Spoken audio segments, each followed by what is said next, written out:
పరిశుద్ధ గ్రంథంలో ఏర్పాటు చేయబడిన వాక్యములకు మనం ప్రవేశిద్దాం. కీర్తన గ్రంథంలోకి వెళ్దాం. 51వ కీర్తన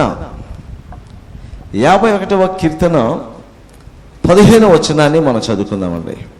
15 ప్రభువా 50వ కీర్తన 50లో 15 ఆపత్కాలమున నీవు నన్ను గూర్చి మొరపెట్టుము, నేను నిన్ను విడిపించెదను, నీవు నన్ను మహిమపరచెదవు. సో కీర్తనలు 50:15 వచనాన్ని మనం చదువుకున్నాం. ఆపత్కాలమున నీవు నన్ను గూర్చి మొరపెట్టుము, నేను నిన్ను విడిపించెదను, నీవు నన్ను మహిమపరచెదవు. ఇక్కడ దేవుడు తన ప్రజలకు ఇచ్చినటువంటి ఒక ధైర్యాన్ని కలిగించే మాట. మనము దేవుని దగ్గరికి వస్తున్నాం, నిజ దేవుని తెలుసుకున్నాం, దేవుని దగ్గరికి వస్తాం, ప్రభువును ఘనపరుస్తాం, ఆరాధన చేస్తాం, సరేనా? ప్రతిరోజు కూడా ప్రార్థన చేస్తూ ఉంటాం.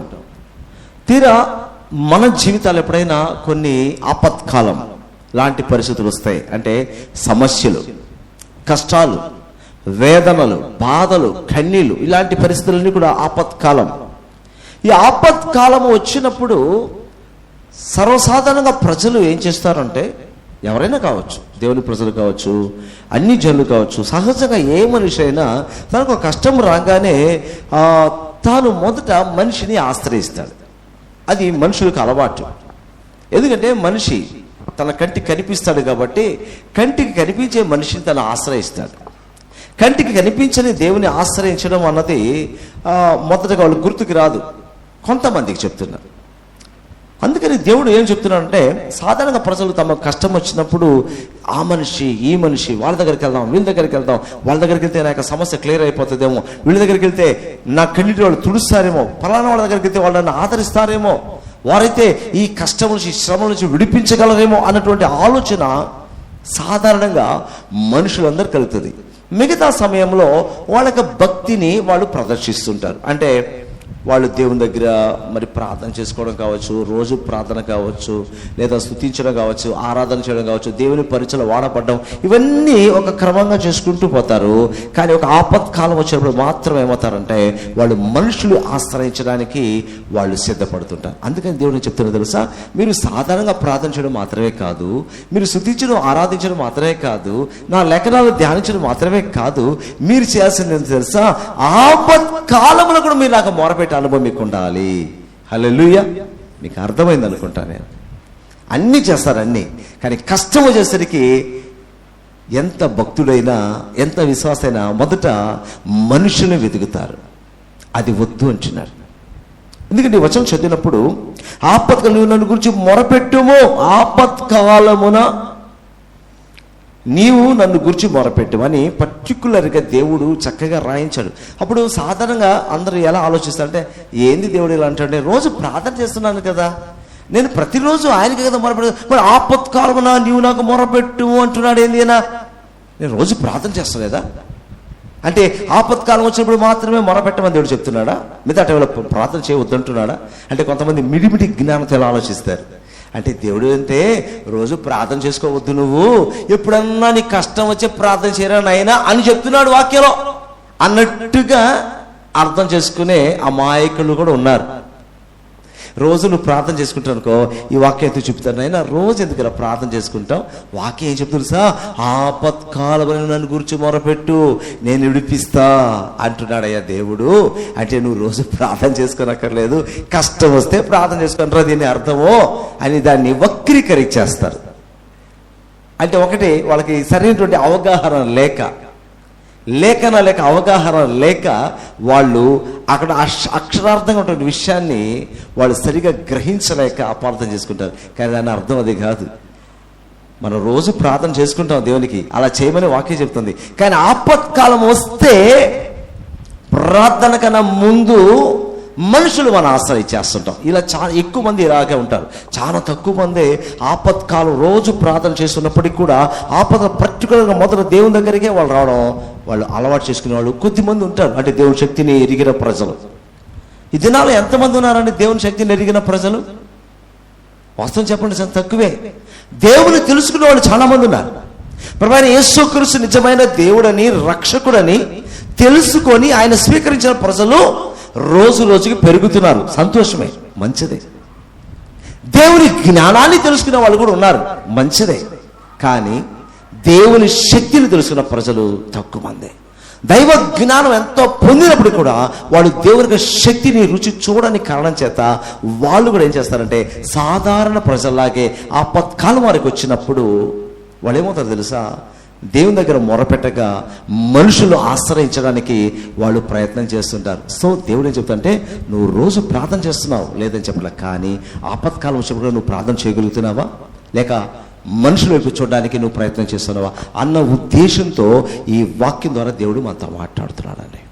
కనుక మిడిమిడి జ్ఞానంతో ఎప్పుడో ఒకసారి చేసుకోదానికే, లేదా కష్టకాలంలో చేసుకోదానికే ప్రార్థన అని ఇక్కడ వాక్యంలో రాయబడలేదు. అందుకు రాయబడలేదు. నువ్వు సాధారణంగా బాగున్నప్పుడు ప్రార్థన చేస్తున్నావు, మరి విపరీతమైన కష్టం వస్తే ఏం చేస్తున్నావు? ప్రార్థన చేయగలుగుతున్నావు. అప్పుడు కూడా చేయగలగాలి. మొదట దేవుని నువ్వు ఆశ్రయించాలి.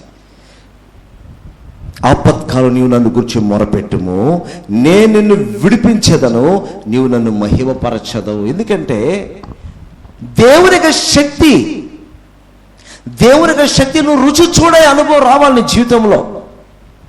అందుకని వాంటెడ్గా దేవుడి జీవితంలో ఆపత్ లేదంటే శ్రమ ఆయన సృష్టించడం లేదు. అర్థం చేసుకోండి.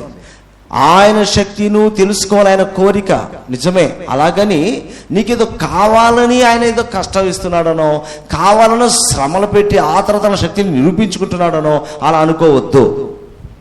సహజంగా ఏ మనిషికైనా భూమి మీద కష్టాలు వస్తాయి, శ్రమలు వస్తాయి, కన్నీళ్ళు వస్తాయి, వేదనలు వస్తాయి. అది అన్యులు కావచ్చు, దేవుని ప్రజలు కావచ్చు.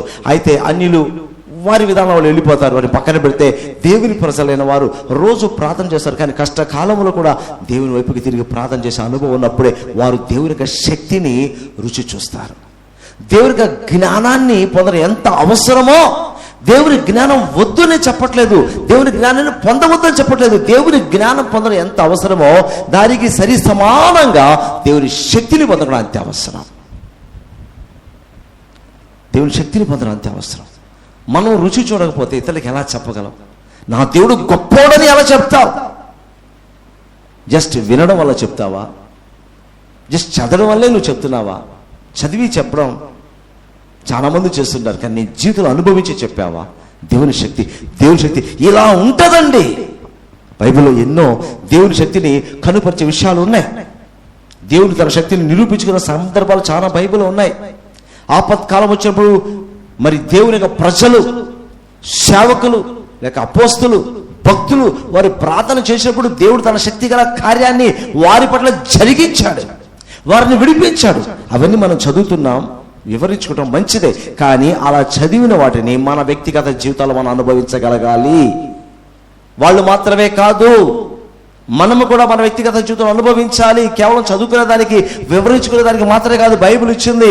చదివిన దాన్ని, విన్న దాన్ని మన జీవితంలో మనం అనుభవించుకునే దానికి దేవుడి పరిశుద్ధ గ్రంథాన్ని మనకు అనేక సంఘటనలన్నీ కూడా రాయించి మనకిచ్చాడు, మనం అనుభవించాలి. హల్లెలూయా. పౌలు గారు ఏం చెప్పారు? నన్ను బలపరచని నేను సమస్తము చేయగలను అన్నాడు. అన్ని పరిస్థితుల్లో తట్టుకోగలిగాడు. అలాగే ఇంకొక సందర్భం అయితే ఈ ప్రార్థన గురించి మాట్లాడేటప్పుడు ఏలియా కూడా మన వంటి స్వభావం గల మనుషుడే. అతను ప్రార్థించినప్పుడు ఏమండి వర్షం ఆగింది, అతను ప్రార్థిస్తే మరలా వర్షం పడింది అని క్రొత్త నిబంధనలో మనం చూస్తున్నాం ఆ మాట. మరి ఎందుకు రాయబడింది ఏలియా గురించి క్రొత్త నిబంధనలు? కొన్ని వేల సంవత్సరాల క్రిందట జరిగిన సంఘటన క్రొత్త నిబంధనలు తీసుకొచ్చి రాశారు. ఎందుకంటే ఆయన మాత్రమే కాదు, మన ద్వారా కూడా అటువంటి కార్యాలు దేవుడు చేయగలడు అని చెప్పడానికి. సో ఇప్పుడు మనం ఏమనుకోవాలి? వాళ్ళు బైబిల్లో ఉన్నవాళ్ళు మాత్రమే కాదు, అలాంటి కార్యాలను దేవుడు మనతో కూడా చేయించాలని ఆశపడుతున్నాడు ఇప్పుడు కూడా. కానీ ఈ బోధ చేసి చాలా తక్కువ మంది అయ్యే వివరించుకుంటారు. ఆ వివరించుకున్న దాన్ని ఏం చేయాలి? మన జీవితం అన్వయించుకోవాలి. అక్కడ స్టాప్ అయిపోతుంది అనమాట, అక్కడ ఆగిపోతుంది. లోతుగా లోతుగా లోతుగా చెప్తారు. ఏలియా గురించి చెప్తారు, పౌలు గురించి చెప్తారు, ఇంకెవరి గురించి అయినా చెప్పగలరు. బైబిల్లో లోతుగా చెప్పగలరు. బట్ నా పట్ల కూడా దేవుడు అలా చేయగలడు అని ఎంతమంది తమ జీవితం అనుభవించుకుంటారు. వాళ్ళంటే మరి వాళ్ళెవరు, నువ్వెవరు? ఏలియా కూడా మన స్వభావంలో మనుష్యుడే. ఏలియా కూడా మన వంటి స్వభావం కలిగిన మనుష్యుడే. మనం ఎలాంటి వాళ్ళం? అలాంటి వాడు ఏలియా కూడా. ఆయన ఆకాశం నుంచి దూకల. మన మైండ్ సెట్ ఎలా ఉంటుందో, మన జీవిత విధానం ఎలా ఉంటుందో, కొన్నిసార్లు బలంగా ఉంటాం, కొన్నిసార్లు బలహీనంగా ఉంటాం, కొన్నిసార్లు నిలబడతాం, కొన్నిసార్లు పడిపోతుంటాం, మరలా లేస్తుంటాం. ఏలియా కూడా అంతే. బట్ అతను ఆసక్తి కలిగి ప్రార్థన చేశాడు, నిలబడడానికి ప్రయత్నం చేశాడు, విజయం పొందడానికి ప్రయత్నం చేశాడు. అది గమనించాలి. అంటే ఓడిపోవడానికి తీర్మానం కలిగినటువంటి అనుభవం ఉన్న వాళ్ళు కొంతమంది ఉంటారు, జయాన్ని పొందాలని అనుభవం కలిగిన వాళ్ళు ఉంటారు. అలాగే మనం ఎన్ని మన జీవితంలో వ్యతిరేకతలు వచ్చినా, లేదా మన వ్యక్తిగతంగా మన లోపల ఉన్న సమస్యలు, లేదా బయట ఉన్న సమస్యలు, మన లోపల ఉన్న సమస్యలు మన బయట నుంచి సమస్యలు అన్నిటి కూడా వస్తుంటాయి. వాటిని అధిగమించుకొని ముందుకు వెళ్ళిపోవాలి. వెళ్ళినప్పుడే ఆ యొక్క దేవుని శక్తి గల కార్యాలు మనం చూస్తాం. కనుక ఇక్కడ ఈరోజు 50వ కీర్తన 15వ వచనంలో ఆపత్కాలం నుంచి మొరపెట్టు అంటే, నువ్వు రోజు మొరపెట్టట్లేదని దేవుడు చెప్పట్లేదు, కానీ నువ్వు రోజు మొరపెడుతున్నావు. అయితే ఆపత్కాలం వచ్చినప్పుడు నువ్వేం చేస్తున్నావు? రోజు మొరపెట్టినట్టే ప్రత్యేకంగా ప్రార్థన చేస్తున్నావా? లేకపోతే ఆ రోజు మాత్రం నన్ను పక్కకి నెట్టేసి ఇది దేవుడు చేయలేదులే, ఏదో రోజు మామూలుగా ప్రార్థన, అన్నం కోసం ప్రార్థన చేస్తున్నాం, వస్త్రాల కొరకు ప్రార్థన చేస్తున్నాం, ఏదో సమస్యలు వచ్చా ప్రార్థన చేస్తున్నాం, కానీ ఈ గట్టు సమస్య, అమ్మో ఇది ముందు నేను పరిగెత్తాలా అని పరిగిస్తున్నావు? లేదు, ఆగు, నిలబడు, నువ్వు ప్రార్థించు. నీకు ఏ సమస్య దాని గురించి బలంగా ప్రార్థించు. దేవుడు మార్గము తెరిచేంత వరకు ప్రార్థించు. దేవుడికి ఆలోచన చెప్పేంత వరకు ప్రార్థించు. దేవుడిని నడిపించేంత వరకు నువ్వు ప్రార్థించు. ఆయన చెప్తున్నాడు కదా, మొరపెట్టి నేను నిన్ను విడిపిస్తాను అంటున్నాడు. ఏ ఆపత్కాలం నుంచి విడిపిస్తాడు దేవుడు. కాబట్టి మనం అలాంటి అనుభవంలోకి వెళ్దాం. ఇలాగే దీనికి రిలేటెడ్గా ఇంకొక వాక్యం ఉంటుంది. ఇదే కీర్తన గ్రంథం 107వ కీర్తన 6వ వచనం చదవండి. 107:6లో వారు కష్టకాలమందు యెహోవాకు మొరపెట్టిరి, ఆయన వారి ఆపదల నుండి వారిని విడిపించెను. చూసారా, వారి కష్టకాలంలో ఏం చేశారంట? దేవునికి మొరపెట్టారు, చేశారు. ఇప్పుడు దేవుడు కోరుకున్నట్టే ఇక్కడ కొంతమంది దేవుని ప్రజలు చేశారు. వారి కష్టకాలం దేవునికి మొరపెట్టారు. అదే కదా దేవుడు కోరుకునేది. ఆపత్కాలంలో నాకు మొరపెట్టు, ఆపత్కాలం నువ్వు నన్ను మొరపెట్టు, నేను నీకు సమాధానం ఇస్తాను, నేను విడిపిస్తాను అన్నాడు ఇక్కడ వాగ్దానం. దేవుని ప్రజలు ఆ వాగ్దానాన్ని బట్టి దేవునికి మొరపెట్టారు. దేవుడు వారి సమస్యల నుంచి, వారి కష్టాల నుంచి వారిని విడిపించాడు. నేటి దినాల్లో మనం కూడా ఎంత భయంకరమైన సమస్యలు వచ్చినా కూడా మనం ప్రార్థన చేయడం మానకూడదు. ఒకవేళ ఆయన నీకు కొన్ని తలంపు పుట్టించవచ్చు. ఈ సమస్య పరిష్కారం అవడానికి ఇదిగో పలానా వ్యక్తి నువ్వు కలువు, లేదా పలానా వ్యక్తి నీ దగ్గరికి వస్తున్నాడు, ఇలా నీ ప్రాబ్లం క్లియర్ కాబోతుంది. ఆయన నీకు ఒక ఆలోచన ఇవ్వడము, ఒక క్రియ జరిగించడం చేస్తాడు. అప్పుడు నీకు ఆశ్చర్యం అవుతుంది. చూసా, అది నీకై నువ్వు సొంతగా పరిగెత్తే ఎక్కడ పరిగెత్తుతావు, ఏం చేస్తావు? వెళ్ళి చోట నీకు సక్సెస్ కాకపోవచ్చు. కొన్నిసార్లు నువ్వు అనుకుంటావు వీళ్ళ ద్వారా జరగదు, వేస్ట్ అని అనుకుంటావు. కొన్నిసార్లు అలా అనుకుంటే వాళ్ళ ద్వారా దేవుడు కార్యం చేపిస్తాడు నీకు.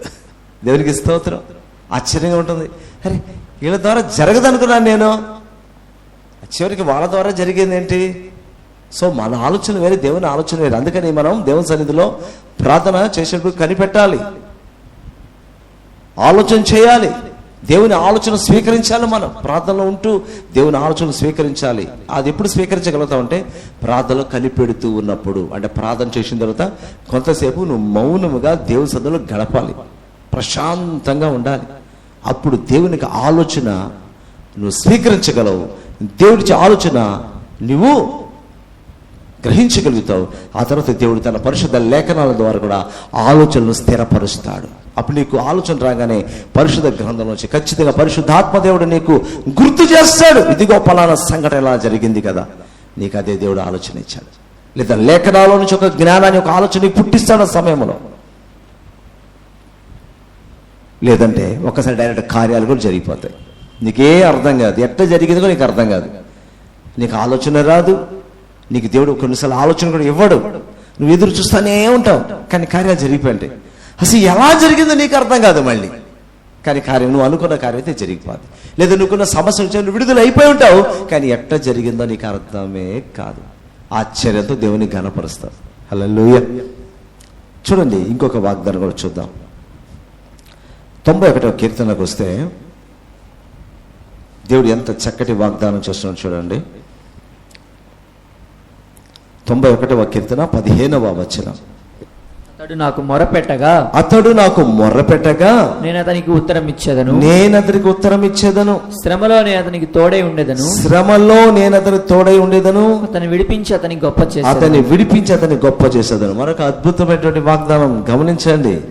అతడు నాకు మొరపెట్టగా నేను అతనికి ఉత్తరం ఇస్తాను. మొరపెడితే విడిపించడం మాత్రమే కాదు, ఉత్తరం ఇచ్చే దేవుడు కూడా ఆయన. సమాధానం ఇస్తాడు, మనకు కావలసిన సమాధానం. ఆయన మూగవాడు కాదు, ఆయన మాట్లాడే దేవుడు. హల్లెలూయా. ఆయన మాట్లాడే దేవుడు, ఆయన సజీవుడు. యేసుక్రీస్తు వారు ఈ భూమి మీద శరీరధారిగా ఉన్న దినాల్లో, శరీరాన్ని కలిగిన దినాల్లో ప్రజలతో మాట్లాడాడు, ఉపదేశించాడు, అద్భుతాలు చేశాడు. ఓకే, ఆయన చనిపోయి తిరిగి లేచిన తర్వాత, అంటే యేసుక్రీస్తు వారు పునరుత్థానం అయిన తర్వాత కార్యాలు చేయలేదా? చేశాడు. కనిపించలేదా? తన శిష్యులు కనిపించలేదా? పునరుత్థానం అయిన తర్వాత, అంటే చనిపోయి తిరిగి లేచిన తర్వాత కనిపించాడు. భక్తులు కనిపించాడు. ఆయన ఆయా సందర్భాలు కనిపిస్తూ వచ్చాడు. ఆయన మరి పరలోకానికి వెళ్ళిపోయిన తర్వాత 40 రోజులు అందరూ కనిపిస్తూ ఉన్నాడు. అంటే పునరుత్థానం అయిన తర్వాత 40 రోజులు అనేకులు తన శిష్యులు కనిపించాడు, ఇంకా చాలా మంది కనిపించాడు, దేవుని రాజ్యం గురించి బోధించాడు. ఆ తర్వాత అందరూ చూస్తుంటే పరలోకానికి వెళ్ళిపోయాడు. ఓకే, దాని తర్వాత ఎవరు కనిపించలేదా? దాని తర్వాత అది కూడా ఆలోచించాలి. చూడు, స్టెప్ బై స్టెప్. శరీరధారిగా ఉన్నప్పుడు మాట్లాడాడు, కనిపించాడు, కార్యాలు చేశాడు. ఓకే, చనిపోయి తిరిగి లేచిన తర్వాత 40 days అందరు కనిపిస్తూ వచ్చాడు, శిష్యులు కనిపించాడు, బోధించాడు, అందరూ చూస్తుంటే పరలోకానికి వెళ్ళిపోయాడు. సెకండ్ స్టెప్ అయిపోయింది. పరలోకానికి వెళ్ళిపోయిన తర్వాత మనలో ఎవరికి యేసుప్రభువు వారు కనిపించలేదా? బైబిల్లో రాయబడలేదా? రాయబడింది. ఆ తర్వాత కూడా ఆయన కనిపించాడు. హల్లెలూయా. మళ్ళీ పౌలును యేసుప్రభువు వారు దర్శించలా? పౌలును దర్శించినప్పుడు అప్పటికి యేసుప్రభువు పరలోకానికి వెళ్ళాడా? వెళ్ళలేదా? వెళ్ళిపోయిన తర్వాత కదా జరిగింది. పరలోకానికి అందరు చూసినప్పుడు పైకి వెళ్ళిపోయాడే. ఆ తర్వాత కొంతకాలం తర్వాతే కదా అపోస్తలుడైన పౌలు దమస్కు మార్గం గుండా వెళ్తుంటే యేసుప్రభువు వారికి కనిపించింది. చూడు, 3 స్టెప్పులు చూస్తున్నాం ఇక్కడ. శరీరధారిగా ఉన్నప్పుడు, చనిపోయి తిరిగి లేచిన తర్వాత, అంటే లేచి పరలోకానికి వెళ్ళిపోయిన తర్వాత, మరి 3rd స్టెప్లో అప్పుడు కూడా ఆయన పరలోకానికి వెళ్ళిపోయిన తర్వాత కూడా ఆయన దర్శనమిచ్చాడు. పౌలుకి ఎన్నిసార్లు కనిపించలేదు ఆయన? దమస్కు మార్గం ఒక్కసారేనా? మరి పౌలుకి నీ దగ్గరకు వస్తాడు, నువ్వు అతనికి కొరకు నువ్వు ప్రార్థన చేయి, అతను నువ్వు బాప్తిజం ఇవ్వాలని చెప్పలేదు అననీయతో? మరి అననీయత కనిపించలేదా? ఎంత ఎప్పుడు జరిగింది? యేసుక్రీస్తు పరలోకానికి వెళ్ళిపోయిన తర్వాత జరిగిన సంఘటనలు చూడండి. మరి మన కనిపిడి అవసరమైతే యేసుప్రభు మన కనిపిడ ఇప్పుడు పరలోకానికి వెళ్ళిపోయాడు. ఓకే, కొంతమంది అంటారు పరలోకానికి వెళ్ళక ముందు 40 days అందరు కనిపించారు, ఆ తర్వాత కనిపించలేదా? బైబిల్ చూద్దాం. వెళ్ళిపోయిన తర్వాత కూడా ఆయా సందర్భాల్లో కనిపించాడు. నేటి దినాల్లో కూడా అవసరమైతే, ఊరకనే కాదు, అవసరం అనిపిస్తే ఆయన కనిపిస్తాడు. ఎంతో మంది భక్తులు యేసుక్రీస్తు యొక్క దర్శనాన్ని చూశారు, ఆయన ముఖ దర్శనాన్ని చూశారు, ఆయన స్వరూప దర్శనాన్ని చూశారు, ముఖాముఖిగా చూసిన దైవ సేవకులు ఉన్నారు. కానీ ఈనాటి దినాల్లో కొంతమంది అతి జ్ఞానం అయిపోయి ఇంకా కనిపించడు, అయిపోయింది ఇక కనిపించడు అనేటువంటి వాదన చేస్తున్నారు. బైబిల్లో జరిగిన సంఘటనలే తప్ప అలాంటి సంఘటన మన జీవితంలో జరగదు అంటున్నారు. ఒక మాట చెప్పాలంటే బైబిల్లో జరిగిన సంఘటనలు మన జీవితాల్లో జరగదు, అది వాళ్ళు చెప్పేది. కానీ మనం ఏం చెప్తాం తెలుసా? బైబిల్లో జరిగిన సంఘటనలు మన జీవితాల్లో కూడా జరుగుతాయి. ఎంతమంది అనుభవించిన వారు ఉన్నారండి. అవసరమైతే ప్రభు నీకు దర్శనం ఇవ్వడా? అవసరమైతే ఆయన స్వరాన్ని వినిపిస్తాడు, దర్శనం ఇస్తాడు. ఎందుకంటే బైబిల్ రాయించింది పౌలును దర్శించాడు కానీ మిమ్మల్ని దర్శిస్తాను. నేను ఎవరెవరకు చాలా మంది కనిపించాను కదా, అవసరమైతే నీకు కనిపిస్తాను. అవసరమైతే, అనవసరంగా కాదు. అది అవసరం అయినటువంటి సందర్భములు అయితే మరి కొన్ని చరిత్రలు ఉన్నాయి. అందులో మనం ఆలోచిస్తే ఒక భక్తుని గురించి ఒక చరిత్ర ఒకరు చెప్పగానే విన్నాను. ఆ దినాల్లో ప్రభులో మంచి భక్తి కలిగినటువంటి ఆ భక్తుడిని చెరసాల వేశారంట. అంటే ప్రభువుకు వ్యతిరేకంగా ఉన్నవారు ఆయన చెరసాల వేసేసి ఆహారం కూడా పెట్టలేదు, ఏం పెట్టలేదు. నీ ప్రభు వస్తే నీకు ఆహారం పెడతాడులే, నీ ప్రభు వస్తే ఆయన నేను విడిపిస్తాడులే అన్నట్టుగా లోపల బంధించేశారు. చీమ కూడా లోపలికి పోదంట. చుట్టూ సైన్య సమూహం అంత కట్టుదట్టేలాగా ఉంటే అతను లోపలే కూర్చొని దేవునికి ప్రార్థన చేసుకుంటున్నాడు యేసయ్యకి.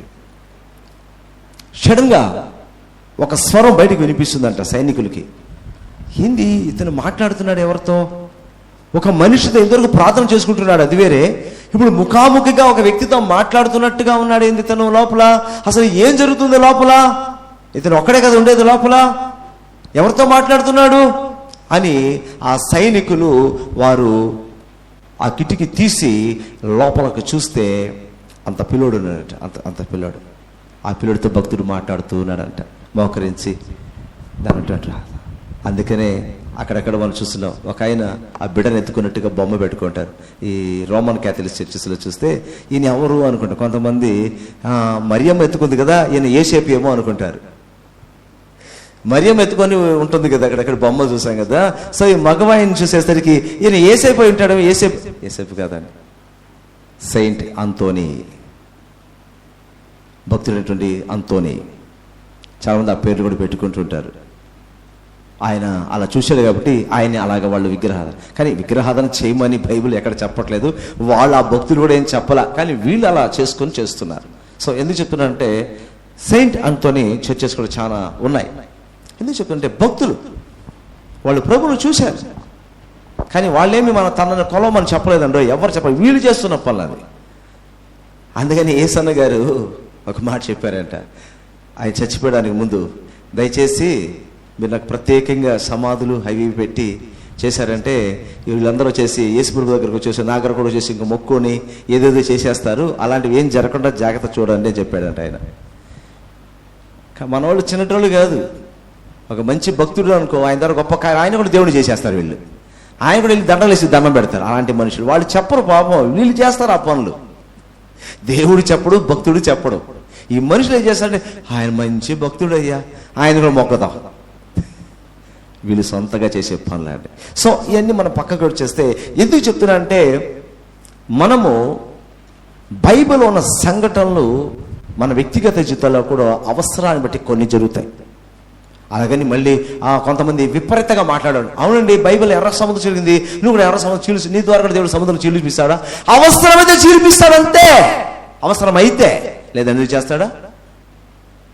అవసరం అనిపిస్తే ఖచ్చితంగా సముద్రం ఏంటి దానికన్నా గొప్పగా చీల్చేస్తాడు దేవుడు. అవసరం అయితే, అది ఏ కాలమైనా దేవుడు చేస్తాడు. హల్లెలూయా. అడ్డంగా మాట్లాడే వాళ్ళు ఉంటారు, వాళ్ళకి దేవుని శక్తి గురించి వాళ్ళకి తెలియదు.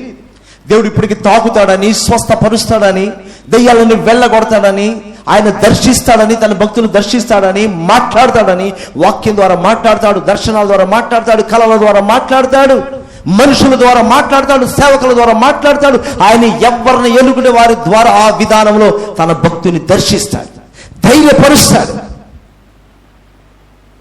సాతానుడే అనేక కోణాల్లో నుంచి వచ్చి మనిషిని గలిబిలి చేస్తున్నప్పుడు దేవుడు తన బిడ్డలను బలపరచడా? అంటే సాతాను చేస్తున్నప్పుడు దేవుడు చేయడా? అంటే వాళ్ళకి మాట్లాడితే అపవాదైతే చేస్తాడు. మరి దేవుడు సర్వశక్తిమంతుడు. నీలో ఉన్నవాడు లోకములో అనుకంటే గొప్పవాడు లేఖనాలు సెలవిస్తుంది కదా. సాతాడే రకరకాలుగా వచ్చి తన దేవుని ప్రజలను ఆటంకపరుస్తుంటే దేవుడు వచ్చి తన ప్రజలను కాపాడ్డా? ఆయన గమ్ము కూర్చో ఉంటాడు చేతులు కట్టుకొని. అంటే వాక్యం వినాలి, చదవాలి, అంతే. విను, చదువుకో, లేదా చెప్పు, ఆ మూడే చేయి. కానీ నీ జీవితంలో జరగద్ది అని మాత్రం అనపాక. అది చాలా మంది ఉన్నటువంటి పరిస్థితి. అందువల్ల దేవుని శక్తిని రుచి చూడలేక వాళ్ళు అలాగే తయారైపోతున్నారు. దేవునికి మహిమను తీసుకురావాలంటే దేవుని శక్తి. ఇక్కడ మనం చూసాము, అతడు నాకు మొరపడిన అతనికి ఉత్తరం ఇచ్చేదను. ఆయన ఉత్తరం ఇచ్చే దేవుడు, ఆయన మాట్లాడే దేవుడు, ఆయనను బలపరిచే దేవుడు, నీకు మార్గం తెరవజేసే దేవుడు, కింద వచ్చిన ఉంది, శ్రమలోనే తనకు తోడై ఉండేది. నువ్వు ఎలాంటి శ్రమ వచ్చినా నువ్వు ఆయనకి మొరపెడుతూ ఉంటే, ఆయన మీద నువ్వు ఆనుకొని ఉంటే ఆయనకి తోడుగా ఉంటాడు. దేవుని తోడు మనం కోరుకునే వరంగా ఉండాలి. అన్ని పరిస్థితులు దేవుని తోడు మొదట కోరుకోవాలి. అలా కోరుకుంటే ఆయన నీకు తోడుగా ఉంటాడు. లేదా ఆయన ఏర్పాట్లు ఉన్నవాడిని తీసుకొచ్చి నీ పక్కన నిలబడు, నీకు ఆయన సపోర్ట్గా ఏర్పాటు చేశాడు. ఆ సమయంలో దేవుని తోడు శ్రమలో అతనికి తోడై ఉండేను. తర్వాత ఏం చేస్తుంటా, అతన్ని విడిపించి అతన్ని గొప్ప చేస్తాను. ఏ కష్టంలో ఉన్నావో, ఏ ఆపత్కాలంలో ఉన్నావో అందు నుంచి విడిపిస్తాడు. ఏ రోగములో ఉన్నావో అందు నుంచి విడిపిస్తాడు. ఏ సమస్యలతో నువ్వు చిక్కబడి అందు నుంచి విడిపిస్తాడు. నువ్వు ఎంత ట్రై చేసినా కొన్నిసార్లు కొన్ని సమస్య నుంచి బయటికి రావాలని ప్రయత్నం చేస్తావు, కానీ నువ్వు బయటికి రాలేవు. చాలా కష్టం. ఎంత ప్రయత్నం చేసినా, సొంత ప్రయత్నం చేసినా, మానవ జ్ఞానంతో ప్రయత్నం చేస్తే నువ్వు ఆ సమస్య నుంచి బయటికి రాలేవు. ఫర్ ఎగ్జాంపుల్ మనం చూస్తుంటామండి, మన ఇళ్లలో ఈ యొక్క సాలెగూళ్ళు ఉంటాయి. సాలెపురుగు అలా అల్లేస్తుంటుంది, స్పైడర్. ఓకే, కొన్నిసార్లు చిన్న చిన్న పురుగులు అలా వెళ్ళిపోయి, చీమలు కావచ్చు, దోమలు కావచ్చు, ఈగలు కావచ్చు, ఇది ఎగిరే చిన్న చిన్నవి, ఆ చిన్న చిన్న పురుగులు, రెక్క పురుగులు ఉంటాయి. అవి అలా వెళ్ళి ఆ వల్ల చిక్కుంటాయి. కొన్నిసార్లు చిక్కుకొని అవి అతుక్కుపోతాయి. అవి అతుక్కుపోయి కాళ్ళకి చేతులంతా అతుక్కుపోయి అవి ఎంత ట్రై చేసినా రాదు. ఇట్ట లాగితే ఇంకోటి అతుక్కుంటుంది, ఇట్ట లాగి దీన్ని గ్రిప్ చేసుకుని ఇంకోటి లాగితే దీన్ని అలా అతుక్కొని దాంట్లో ఉండిపోయి దాంట్లో చచ్చిపోతాయి. కానీ ప్రయత్నం చాలా చేసి చచ్చిపోతాయి. ఒకసారి చూసావు, చిన్ని బల్లి, చిన్న చిన్న పురుగులే కాదు, 1 ఇంచ్ ఉంటుంది అంత బల్లి, దాంట్లో పడి ఎట్టపడింది తెలియదు, దాన్ని ఇరుక్కుపోయింది, ఎలాడుతూ ఉంది. అది చచ్చిపోయిందేమో, మళ్ళీ చూసారా? కాబట్టి మనం ఆలోచించాలి. ఎందుకు చెప్తాను తెలుసా, ఆయన విడిపించకపోతే నువ్వు విడుదల పొందలేవు. అలాంటి సాలెగూడు లాంటి వలలో అపవాది మనం చిక్కించేస్తాడు. కొన్నిసార్లు మనకి తెలియక దాన్ని వెళ్ళి పడిపోతాం. అపవాది ఒక వల, దాని నుంచి రావాలంటే అది నీ వల్ల కాదు. ప్రయత్నం చేస్తుంటావు, నీ మానవ జ్ఞానంతో ఎంత ప్రయత్నం చేసినా నీ వల్ల కాదు. దేవుని శక్తి, హల్లెలూయా, దేవుని శక్తి నిన్ను విడిపించగలుగుతుంది. కానీ నువ్వు కానీ ఆ వల్ల ఇరుక్కుంటే నువ్వు ఎంత సొంత ప్రయత్నం చేస్తే ఆ పురుగులు ఎలాగైతే అట్లా ఏలాడి చచ్చిపోయావో ఆ టైప్ వస్తాయి మన జీవితాలు. కానీ ప్రభు మీద ఆనుకున్న వారికి ఖచ్చితంగా నుంచి విడిపిస్తాడు. దేవునికి స్తోత్రం. అవసరమైతే ఆ సాలెగూడు మొత్తం ధ్వంసం చేసి నిన్ను దేవుడు ప్రత్యేకపరచుకుంటాడు. అపవాది యొక్క గూడు నుంచి నిన్ను విడిపిస్తాడు. కాబట్టి ఈరోజు మనం జాగ్రత్తగా వినాలి. శ్రమలు అతను తోడై ఉంటాను, అతను విడిపిస్తాను. విడిపించిన తర్వాత ఆయన ఏం చేస్తాడో తెలుసా, గొప్ప చేస్తాడు. మనల్ని గొప్ప చేస్తాడు, మనల్ని ఆశీర్వదిస్తాడు, మనల్ని అభివృద్ధి పరుస్తాడు, మనల్ని దీవెనకరంగా ఉండేటట్టు చేస్తాడు, అనేకులకు ఆశీర్వాదకరంగా ఉండేటట్లుగా మన యేసయ్య చేస్తాడు. అంత గొప్ప ప్రభువును మనం కలిగి ఉన్నాం. అందుకనే ఆపత్కాలంలో నీవు నన్ను గురించి మొరపెట్టు, నేను నిన్ను విడిపిస్తాను అని చెప్తున్నాడు. ఆపత్కాలంలో నువ్వు రోజు ప్రార్థన చేస్తున్నావు, ఓకే, కానీ ఆపత్కాలంలో నువ్వు ప్రార్థన చేసే స్థితి నీకు ఉండాలి. నువ్వు రోజు మామూలు సందర్భాల్లో ప్రార్థన చేస్తున్నావు, ఆరాధిస్తున్నావు, మంచిదే, వాక్యం చదువుతున్నావు, వింటున్నావు, మంచిదే, కానీ ఆపత్కాలం వస్తే నువ్వు మొరపెట్టలేకపోతున్నావు. అప్పుడు నువ్వు మనుషులను వెతుకుతున్నావు. ఆ అన్నగారి దగ్గరికి వెళ్దామా, ఈ అక్కగారి దగ్గరికి వెళ్దామా, ఆ సార్ దగ్గరికి వెళ్దామా, ఈ మేడం దగ్గరికి వెళ్దామా, ఎక్కడికి వెళ్దాం అని పరుగులు తీస్తున్నావు. ఆపత్కాలంలో నీకు ప్రార్థన చేయడానికి ఏకాగ్రత రావటం లేదు. ఎందుకంటే నీలో ఒక భయం వచ్చేసింది. కంటికి కనిపించిన దేవుని మీద విశ్వాసం తగ్గిపోయింది.